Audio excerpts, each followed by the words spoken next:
Well, you're saying in the CD, you're saying, again I am one step closer to finding my innocence. I wish you are too. And also, Ghost Love's core. Redeem me into childhood, show me myself without a shell. Are you looking for the pure innocence of a child? Yeah, that's one of like the carrying themes in many of my lyrics, and that's just something. I had a very nice childhood, and it still works like a big inspiration for me, for my lyrics and for the songs as well. And in a way, that's something that I'm trying to do when I'm doing Nightwish songs. I'm trying to regain some of that innocence through the songs. So it's just like endless flow of inspiration for me all those days. And what was your youth like then? Because you grew up near the border of Russia? Yeah, I did.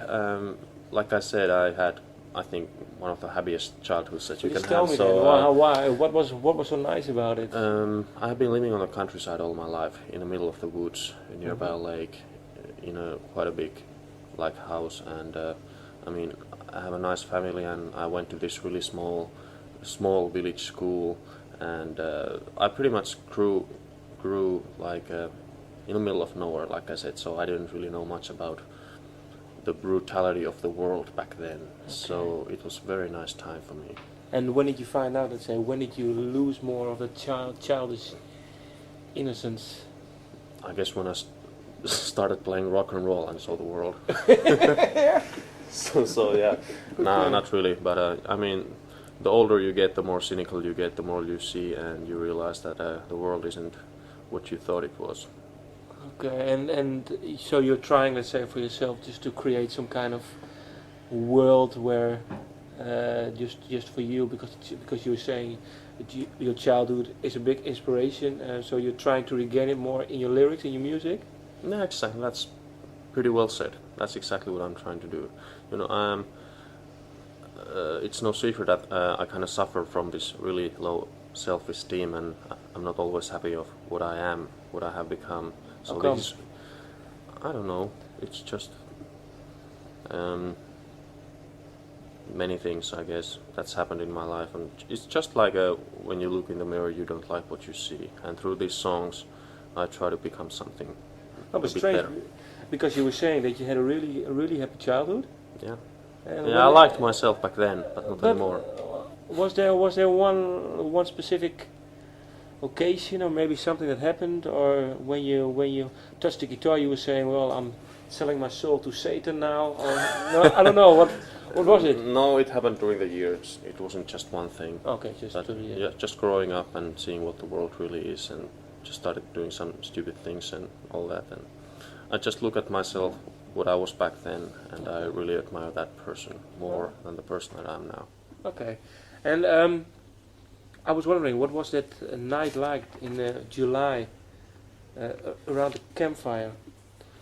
It sounds really romantic, doesn't it? Yeah. But actually, it really is true. It was in July of 1996, and I was playing in a couple of metal bands back then, but I was more or less a session musician, so I was not allowed to do any songs of my own.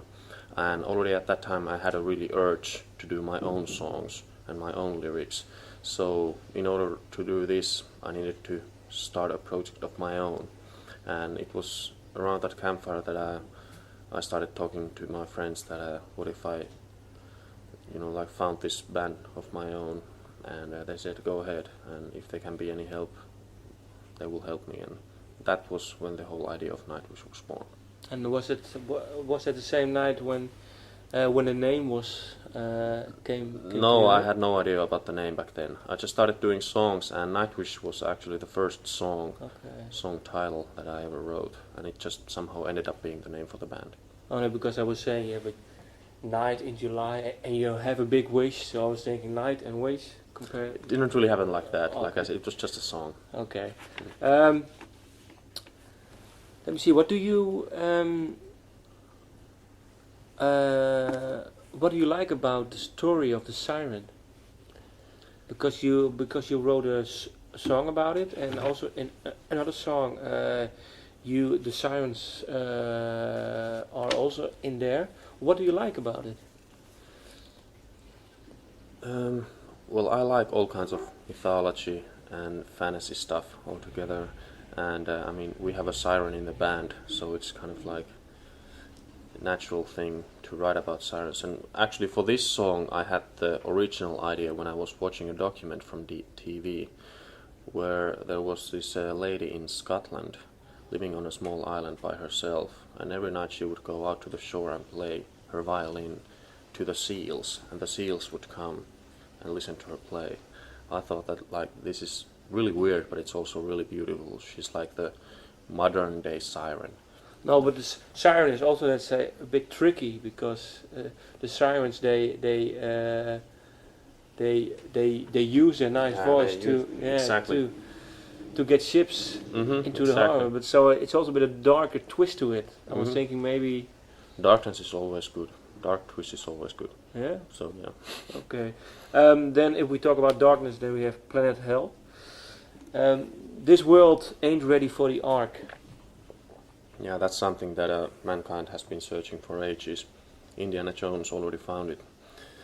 But no, I mean just a symbolic metaphor. Like, I don't think that we're ready for these kind of things just yet. We need to grow up a little bit first. But don't you think that maybe because you also wrote a song about more based on the Indian culture, do you think that it's now getting worse, or then that we still have to grow more, or have we lost it somehow?